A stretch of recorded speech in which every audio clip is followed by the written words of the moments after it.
Hello, my native mountain foraging family.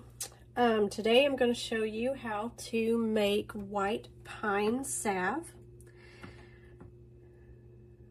White pine salve is really good, or it's white pine needle salve. It's really good for soothing dry skin, minor cuts. It's good for congestion, rubbing it on your chest. And we'll be using infused pine needle oil, and we will be thickening it with beeswax. So here I have about a cup of white pine oil. This is white pine oil that I let steep for about 2 months. I used a cup of white pine needles. I made sure that they were completely dry. I chopped them into small pieces, and I covered them in a jar with a cup of olive oil. And like I said, I let that steep for about 2 months. And as you can see, I've got a double broiler here. I've got some water in the pot below. I'm just setting my double boiler in here in the middle of it. I got this nifty little set at Home Goods for about 20 bucks. And what we're going to do is we're going to take this cup of white pine oil, and you are going to pour in 1 to 2 ounces. I like my salves a little bit thicker so they go a longer way. You're going to put 2 ounces of just beeswax pellets in here. And what we're going to do is we're going to let this warm up. You don't want it to boil, so I've got my heat on medium, and you're just gonna stir it around a little bit and keep an eye on it. Once these pellets completely dissolve, we'll stir it around a little bit again, and then we will pour it up in our tins.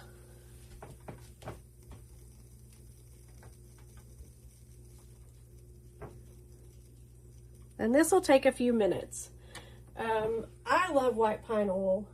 It's got a lot of good medicinal qualities to it. It helps with muscle retention. And like I said, it's got high vitamin C, and it's got a really nice scent. It's got that piney scent, obviously, because it's pines.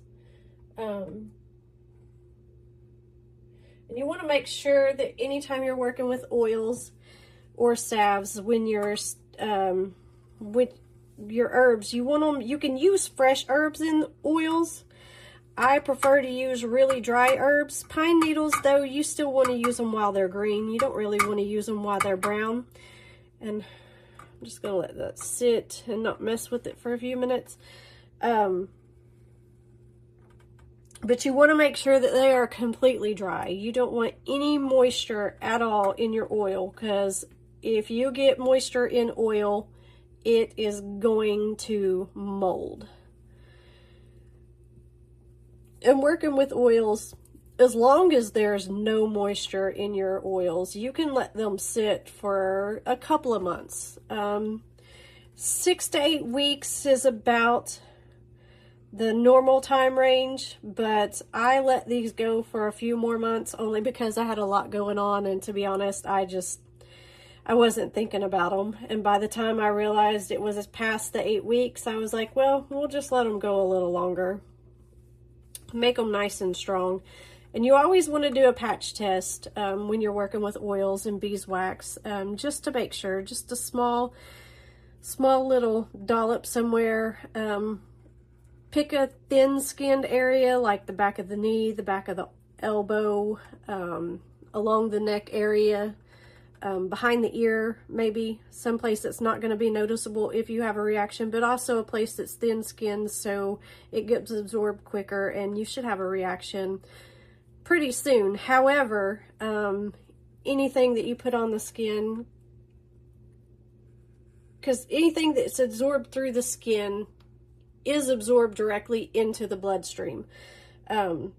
But keeping that in mind, it can also take up to 2 weeks for your body to decide how it's going to react, just like with teas or any other herbs. So just keep in mind, keep a diary, notice any changes. 2 weeks out, you know, because you want to be able to reference back, oh, what did I put on my skin and where? So we're just going to let that keep going.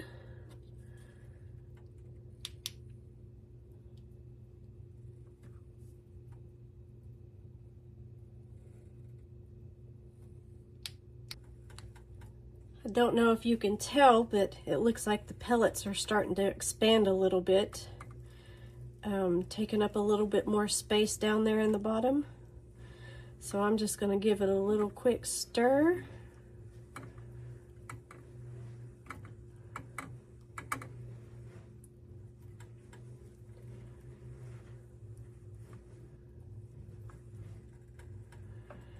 And just let that keep going. And making this is kind of a slow process. If you start to see it bubble up and clump, you just want to turn your heat down a little bit. It's just melting at a little bit higher rate than you want, because you don't actually want this to boil. You just want it to get nice and warm until you start to see those pellets dissolve.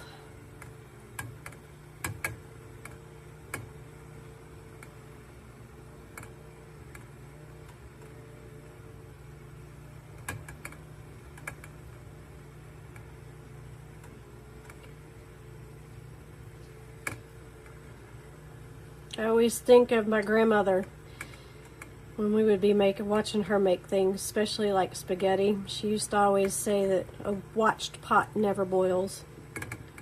I kind of refer it to watching paint dry as well. But it looks like we are starting to see some of this melt. It'll only be just a few more minutes.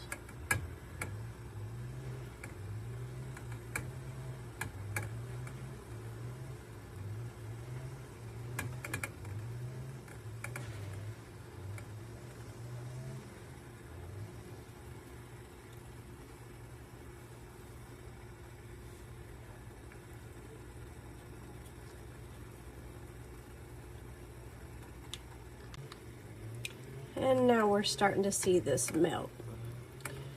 It almost reminds me of making ghee, watching the butter melt till it just becomes completely liquefied. I hear my water boiling, so I'm going to turn it down a little bit more.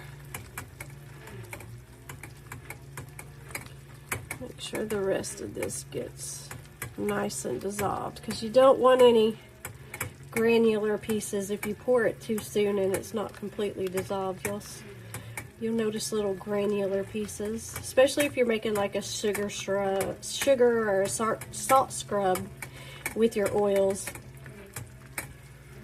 You definitely want to add those last, at the last process, because you don't want your sugar and your salt to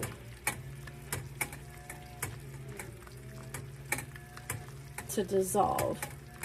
That's usually best with a coconut oil, but the regular standard coconut oil, not the non-fractured coconut oil that stays liquefied. You want the coconut oil that solidifies, but you want it to be just as it's cooled, just as it starts to solidify is when you want to add your sugar and your salt, so that there's no heat that's going to evaporate or dissolve those after you pour it.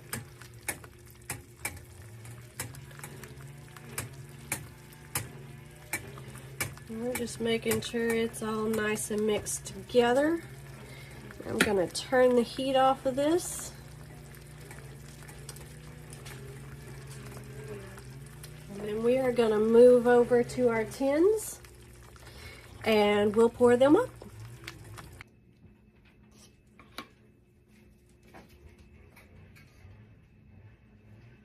All right, here we go. We might get 4 tins out of this. Oops. Let's start over here.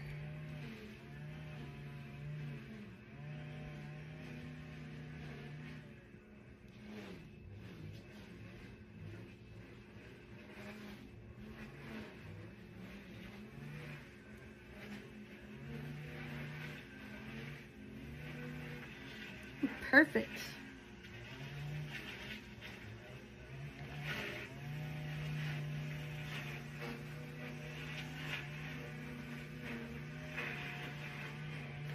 Awesome. So 1 cup, 4 tins. So we will let these cool for about 24 hours. Then we will put the lid on them and they'll be available for purchase on our website.